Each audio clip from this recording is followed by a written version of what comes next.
José López Tapero es foniatra de aquí, del Hospital Universitario de La Paz, y bueno, ha conseguido el hospital seducirle hace 5 o 6 años para que venga aquí, en la que ya fue su casa por vía paterna, porque fue el primer servicio de foniatría de España y lo fundó su padre, o sea que está en terreno conocido, ¿no? Sí, más o menos. Gracias por la presentación.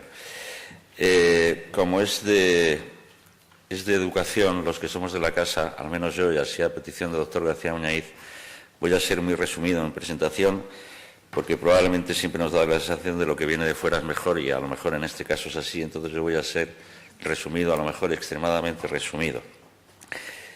El origen de todo esto, como dice mi compañera, viene de este pequeño hospital que tienen ustedes allá a la izquierda, que cuando se fundó se llamó Ciudad Sanitaria La Paz. Solo los que trabajamos aquí entendemos lo de la palabra ciudad. Y además abarca un área que es el área 5, muy populosa, aproximadamente de unos 715.000 habitantes, y además diametralmente larga. Hay áreas muy populosas en Madrid, pero cuyo radio a lo mejor es de 1,5 kilómetros y es muy factible. Nosotros nos movemos en un área aproximadamente de 62 kilómetros. Antes han comentado la dificultad o las facilidades de atender a estos críos. En este caso, siendo un gran hospital, a veces no tenemos esa facilidad por cercanía de residencia de los pacientes. Esta es la unidad que yo represento desde hace unos años aquí, que está compuesta por 2 médicos foniatras, un médico residente, 4 logopedas y una enfermera. Ustedes ya deben de entender que mi función probablemente sea la menos importante, y esto funciona gracias a este equipo de gente que veis ahí, gente maravillosa en cuanto a tiempo y en cuanto a ciencia. El trabajo que hicimos este año pasado en esta unidad fue atender a 1.546 primeras consultas, hicimos 1.720 revisiones, 328 interconsultas hospitalarias. En total se atendieron a 3.594 pacientes. La sistemática en la unidad de foniatría consiste en, mientras se desarrolla el proceso de rehabilitación, hacer revisiones sistemáticas con los pacientes. A mí me gustaría que fueran mucho más a menudo, pero la presión asistencial, pues ya imaginan que no nos deja hacer algo más de una revisión cada 2 o 3 meses por paciente.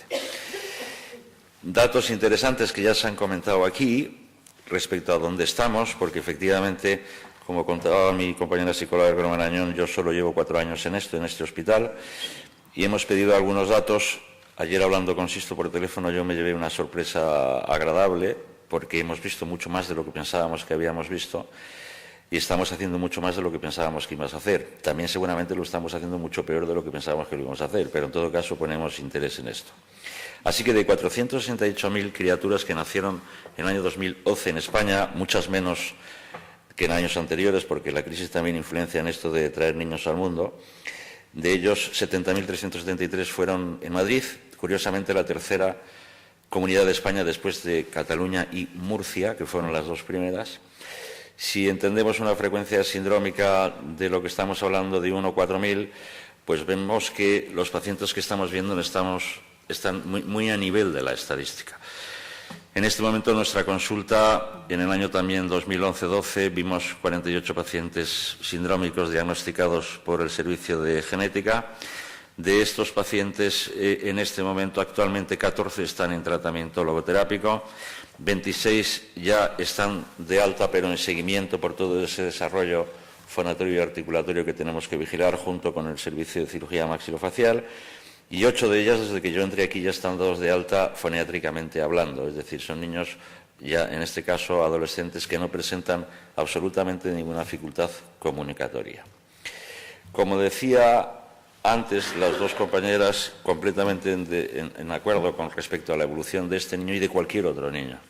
Estos niños no se diferencian respecto a los demás en apenas una estupidez cromosómica que no le vamos a hacer mucho caso. También tiene su evolución, también tiene su maduración y también tiene sus vivencias. A mí me parece que, herencia aparte, como nos ha explicado muy bien esta mañana Luis, la estimulación sensorio-motriz, las relaciones sociales, la plasticidad cerebral y la estimulación acústica y verbal, en cuanto a la foniatría se refiere, es verdaderamente vital. La experiencia que tenemos con estos críos, pero con otros muchos niños también con problemas de lenguaje, sean sindrómicos o no, y esto ya desde hace 35 años aquí, nos ha enseñado que no debemos focalizarnos siempre en cuál es el apellido de la persona que tenemos delante, sino mucho más amplio, ¿no?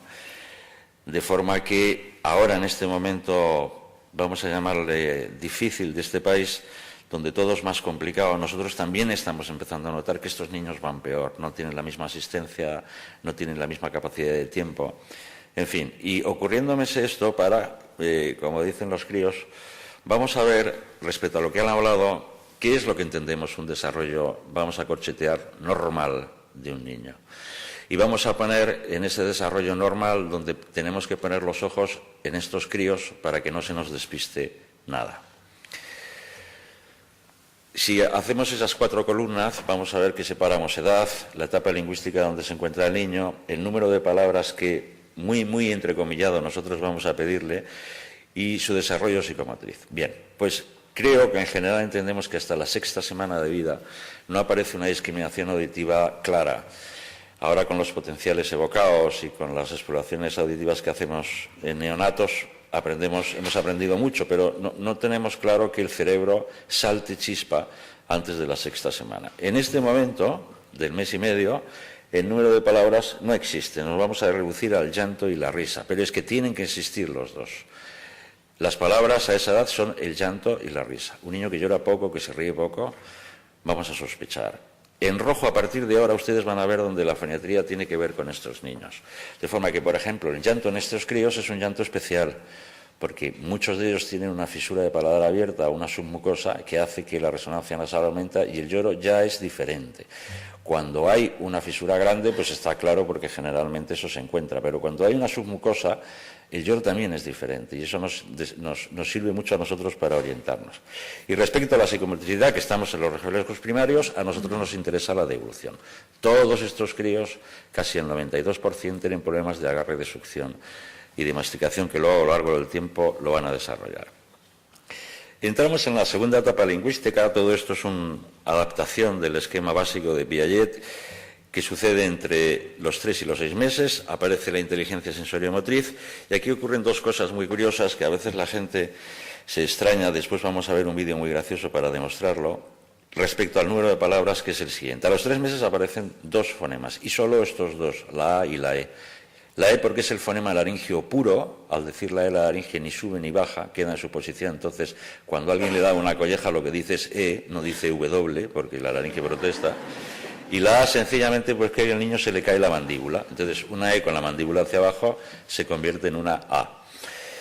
Bien, hasta aquí todo bien en el Q11. Vamos a coincidir con la sujeción cefálica y los gestos señales. Pero ya nos vamos a los 6 meses y ahí la cosa empieza un poco a ponerse simpática. Aparte de que la psicomotricidad se empieza a complicar porque el niño se empieza a sentar, y eso desde el nombre de Neandertal ya sabemos que uno no ve, ni habla, ni piensa lo mismo mirando al suelo que al sillón, que al techo. Esto ya le abre mucho camino de inteligencia. Respecto al número de palabras, aparecen 3 fonemas muy importantes: la L, la M y la P. Y además en cualquier idioma del mundo. Bueno, vamos a ver, en japonés y en chino no lo sé, ahora que lo estoy pensando bote pronto, pero en los fonemas organizados sí. ¿Por qué L, M y P? Sencillamente porque el niño sigue diciendo la A y la E y en un momento dado sube la lengua y hace A, la, y le ha salido la L. O cierra los labios y hace A, ma, y le sale la M. O cierra la mandíbula más fuerte y hace A, pa. O sea que por eso nosotros nos llamamos papá y mamá, porque es lo primero que aparece. Si no, nos llamaríamos Wilson y Rigoberta, pero eso no lo va a decir. Esa época se le llama el laleo. Aquí empieza la primera diferenciación de un niño Q. Ya no dice ma, dice ma. Ni dice la, dice la. Ya se ve que hay algo más de nariz ahí de lo que nos interesaría. Seguimos avanzando y nos vamos a la época difícil, más difícil probablemente, de lenguaje y psicomotricidad. Parece que, porque la comprobación es un poco difícil, entender que un niño cuando empieza a caminar no habla y cuando empieza a hablar no camina. Es algo así como si el desarrollo plástico cerebral fueran probablemente las 2 cosas más difíciles que va a hacer este niño y no las puede hacer a la vez. Los hombres seguro no las podemos hacer a la vez.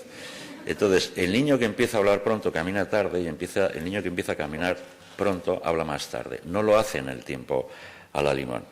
Entonces, hay una fase ahí que es la más importante del lenguaje, que es la comprensión y expresión del habla. Es decir, el niño va a recibir el lenguaje, lo va a comprender y va a contestar a ese lenguaje a su modo muy primitivo, claro. Por eso, en el número de palabras entramos ya en bisílabos, y es un niño que maneja 3 o 8 palabras, solo maneja 3 o 8 palabras, y a ese lenguaje se le llama jerga.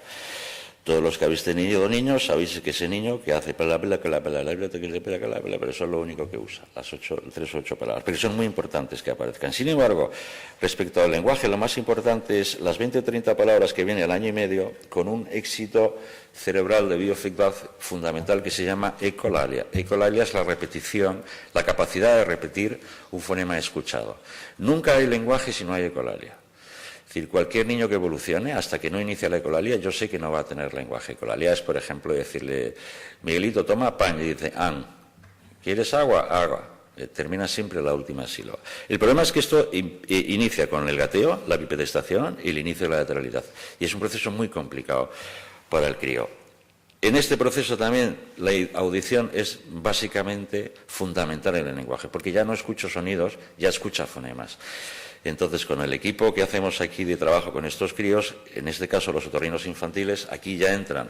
Y para nosotros tiene mucha importancia que no se nos escape de ninguna manera una hipoacusia por un fracaso medio de audición. José, ahora sí que es difícil. Venga, voy rápido. Nos quedan 3 minutos. Voy. Seguimos ya en la edad un poquito más complicada, a los 2 años el pensamiento concreto, ahí empieza el fraseo. Un niño debe hacer más o menos unas 200 palabras. Coincidiendo con su maduración psicomotriz en 3 relaciones muy complicadas. Procurarse no hacer pipí por la noche, jugar y relacionarse con los demás niños. Nos vamos a los 3-6 años, época final, con el pensamiento interior, lo que llamamos egocentrismo.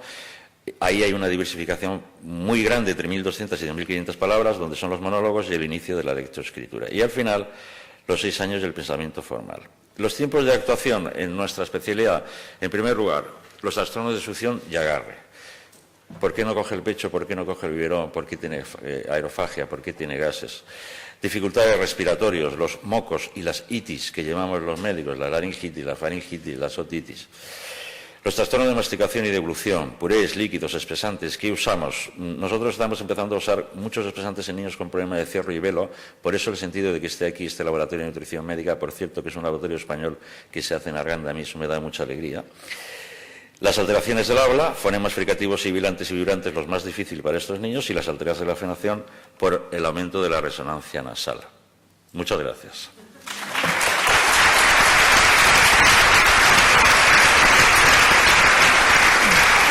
Bueno, muchas gracias.